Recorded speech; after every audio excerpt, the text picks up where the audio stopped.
Yo, what's going on YouTube, and welcome back to another Destiny video. Now last week, there was a lot of Taken King news. We should probably talk about that. So in this video, I thought I'd compile a list of the top 10 changes coming to Destiny in the Taken King. If you guys do enjoy this video, then it'd be mega awesome if you could hit that like button and be sure to comment down below telling me what you are most hyped for in the Taken King. So let's get started with number 10, Story. Now yes, I appreciate if you've played Destiny since day one, as I have, then the notion of story, at least in game, is a bit of a running joke. There's a lot of story in the Grimoire cards, but if you rely on the in-game narrative to piece it all together, then you're very much out the loop. However, in the Taken King, story is going to be a much bigger, much more important pillar. Not only do Bungie have plans to make the Taken King story bigger and better than ever, but they are also going to be retooling the original campaign's narrative a little bit so that certain access or entry mechanics actually make sense. For example, back in the vanilla game, the first time you ever meet the Queen, it'll be at this point that the reef actually opens up to you, versus the way that it works now. Plus, as you know, our beloved Dinklebot is retiring, and Nathan Drake, Nolan North, is going to be the voice going forward. However, in order to maintain the consistency, North is also going to be revoicing all the original lines, so that it actually makes sense. So in short, whether you're new to Destiny or a veteran, there's going to be something for everyone. Then coming in at number 9, turning in Bounties. As you know, if you've been following all the Taken King news, we will soon, on September 15th, be able to carry 16 Bounties, which is, without a doubt, a very welcome change. But one of the annoying things, especially if you're leveling on the go, is having to fly back to orbit, then fly to the tower or the reef in order to hand them in. But when the Taken King comes out, you'll be able to complete or hand in bounties the second they are finished. Obviously you still need to visit good old Xander to pick them up, but at least the end-to-end process only requires one visit. Then coming in at number 8, the Gunsmith and other NPCs. In the Taken King, a lot of the NPCs we've come to know from the tower will actually be more than just decoration. They'll actually have a purpose. A lot of them will offer us quests, and the Gunsmith in particular is extremely interesting. He will also have a reputation level, and he'll allow you to test weapons in the field. You basically borrow them, take them out, kill stuff with them, and return them to him.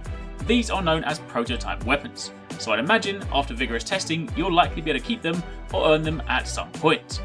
And the higher your reputation level, the more prototype weapons you have access to. Plus, when you hit a certain reputation level, you'll gain access to Arms Day, which is a weekly purchase where you'll be able to order a legendary weapon for Glimmer, and it'll be delivered to you the following week with a random set of perks. Then in at number 7, reinventing the wheel. I've already done a more in-depth video on this, so I'll keep this brief and simply link it down below if you want the full story, but the leveling system is changing forever.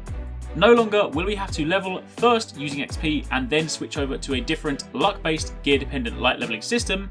Nope, the new level cap is 40 and it is 100% XP based. You hit the top simply by playing the game. Light still exists, but it's now a stat that ties into your attack and defense as opposed to your level.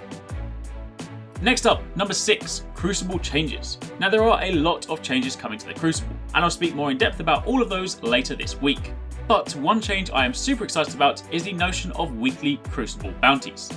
Each week, there will be 5 Crucible Bounties that you can complete on top of your usual daily ones. Once you complete these, you'll gain access to a 6th, which upon completion will reward you with either a legendary or an exotic. Then coming in at number 5, character stats. Intellect, discipline and strength will now have tiers, and as opposed to the previous percentage, these tiers will tell you exactly how long, in seconds, it'll take for say your super or your melee to regen. I suppose in that respect it's kind of like armor skills in Monster Hunter, the way you have different tiers, but either way this is great because it'll actually allow us to more accurately build or spec our classes. We'll be able to create builds based around exact timings, and it takes the unknown out of the percentage system. Then in at number 4, new weapons, armor and exotics. In case you missed it, your legendary weapons and armor will not be coming with you this time, meaning that the Ascension mechanic introduced in the House of Wolves won't be able to be used to bring those weapons up to the Taken King level. But believe it or not, that's actually a good thing. There are tons of new weapons and armor being added in the Taken King to give us new options to choose from. Sure, people may be sad that their Fatebringer will no longer be the best, but it's time for a change. It's time to find the new Fatebringer, the new Yellowhorn, the new whatever it is. Basically, it's time for an upgrade.